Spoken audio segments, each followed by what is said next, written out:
Það fer fram ansi merkilegt starf í þekkingarsetri Suðurnesja í Sandgerði. Við kíktum aðeins inn og ræddum við forstöðukonuna Hönnu Maríu.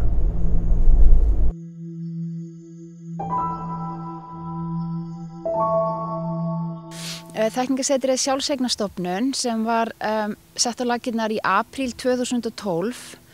Það var stofnað af öllum sveitafélögunum á Suðurnesjum, Keili, Náttúrustofu Suðvesturlands og Rannsóknasetri Háskóla Íslands á Suðurnesjum. Náttúrustofan og Rannsóknasetur HÍ eru stoðstofnanir setursins og okkar rannsóknastarf byggist á því sem þær eru að gera og við erum svona, stoðstofnun í þessu. Sérsviðin okkar eru sjávarlíffræði, eiturefnavistfræði og fuglafræði og við erum fyrst og fremst rannsóknarstofnun á svæðinu í þessum greinum. Við höfum líka mikla tengingu við háskólanám, háskólanema, menntastofnanir og ýmis fyrirtæki á svæðinu. Við erum aðilar að Reykjanes jarðvangnum, til dæmis Reykjanes geopark og fleiri slíkum aðilum. Við erum hluti af stóru evrósku neti rannsóknarstöðva sem heitir Interact. Þar eru tæplega 90 rannsóknarstöðvar allstaðar að úr Evrópu, Norður-Ameríku sem að vinna saman og tengjast í gegnum Evrópu styrkt verkefni.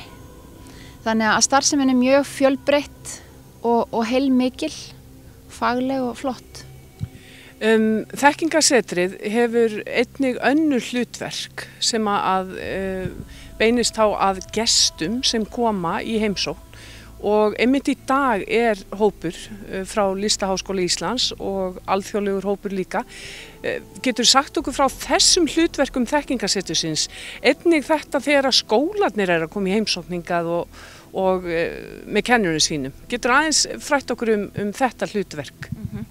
Sérstæða þekkingarsetursins er rannsóknaraðstaðan okkar og staðsetningin okkar. Við erum með þetta alveg hérna niður við sjó, við erum með borhólur fyrir utan húsið, við dælum tandurhreinum sjó beint inn í hús sem hentar einstaklega vel til rannsókna á til dæmis sjúkdómum í fiski og bara rannsóknum innan eiturefnavistfræðinnar. Þannig að þetta er eitthvað sem heillar erlenda vísindamenn og þetta er einstakt á heimsmælikvarða. Þannig að við fáum reglulega til okkar vísindamenn sem eru hérna kannski í 2 til 6 vikur eitthvað svoleiðis og búa þá hérna hjá okkur. Við erum með aðstöðu, við erum með gistiaðstöðu sem er í boði fyrir vísindamenn og fyrir háskólahópa sem koma til okkar og er að vinna á svæðinu.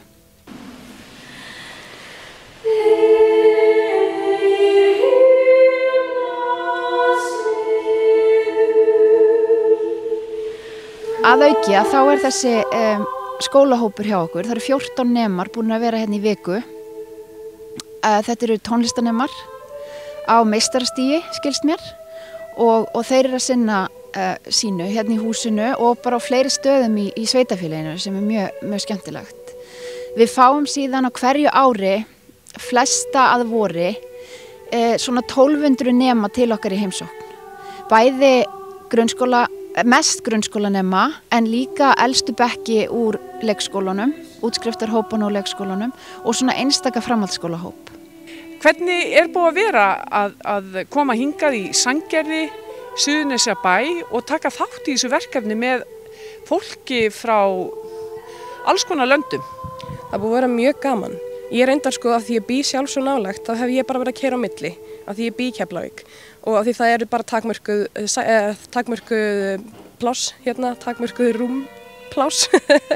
Þannig að ég hef bara verið að keyra á milli, þannig ég er ekki búin að vera alveg eins mikið í þessari stemmingu sem er búin að vera hérna. En ég hef gert svona kúrs áður í rauninni í Hollandi, þannig ég veit alveg hvernig stemming myndast og ég get sagt að þetta er búið að vera mjög gaman og þetta á eftir að vera mjög gaman þangað til við förum og myndast svona ákveðin heimavista stemming og allir einhvern veginn þurfa bara að læra að vera vinir sama hvað, ekki það ég held að það hafi ekki verið eitt vandamál og þetta er kallaður intensive course af ástæði því við erum bara hér, ekki að gera neitt annað og bara öll einbindingin fer í þetta að reyna að koma saman, finna einhvern svona milliveg og skapa og gera tónlist. Og hvernig er búið að vera hérna? Að vera hér í Sandgerði, niður sjóinn og vera með öllu þessu fólki, hvernig er stemmingin búin að vera? Herðu, hún er búin að vera ótrúlega skemmtileg og þetta er bara komið mér alveg ótrúlega mikið á óvart. Maður þekki Sandgerði en ég að kynnast Sandgerði á allt annan hátt og í gegnum þessa krakka sem hafa aldrei komið í þorp sem eru á stærð við Sandgerði og finnst bara magnað að hér sé svona mikið líf og fjör.